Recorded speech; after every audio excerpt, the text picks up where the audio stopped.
sombong itu pakaiannya Gusti Allah, al-kibriya'u minallah. Maka seorang hamba tidak boleh memakai pakaiannya Gusti Allah.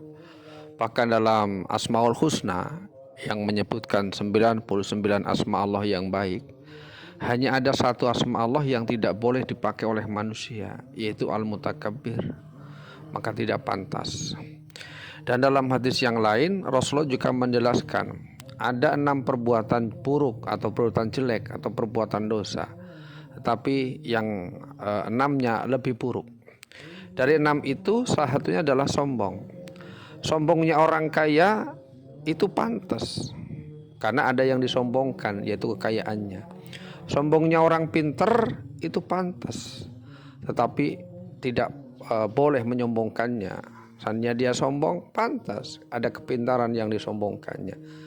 Sombongnya seorang pejabat mungkin pantas karena ada yang disombongkannya, yaitu jabatannya.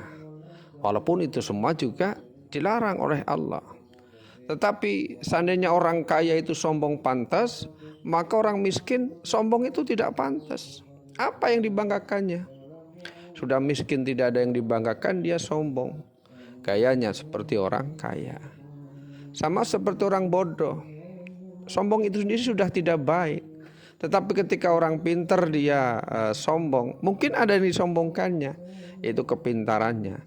Tapi ketika orang sombong, orang bodoh dia sombong, lantas apa yang disombongkannya? Gak ada.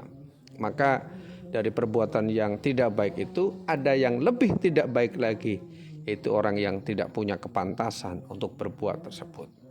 Orang kaya sombong pantas ada yang disombongkannya. Orang pintar sombong pantas ada yang disombongkannya. Seorang pejabat mungkin dia sombong pantas ada yang disombongkannya. Tetapi kalau orang biasa-biasa saja, apalagi dia fakir, apalagi dia miskin, sombong, lantas apa yang disombongkannya? Nah, sekarang ini, dewasa ini, banyak sekali generasi anak-anak kita yang dia berpenampilan melebihi daripada orang kaya. Ketika dia bodoh melebihi daripada orang pinter. Ketika dia rakyat jelata biasa melebihi pejabat tingkahnya. Dan lain sebagainya. Dengan beberapa macam kasus di lapangan yang terkadang menggelitik hati dan pikiran. Nah, oleh karena ini, marilah kita berpikir, marilah kita merenung di awal tahun baru ini. Janganlah kita sombong. Karena sesungguhnya seandainya kita pantas sombong pun, sombong itu sendiri suatu perbuatan yang dilarang oleh Allah Subhanahu wa taala.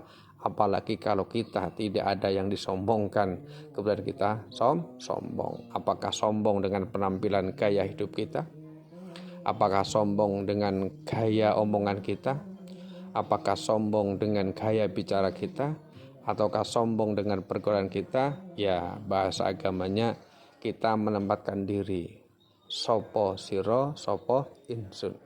Orang itu dalam kedudukan dunia sudah ada makom derajatnya masing-masing.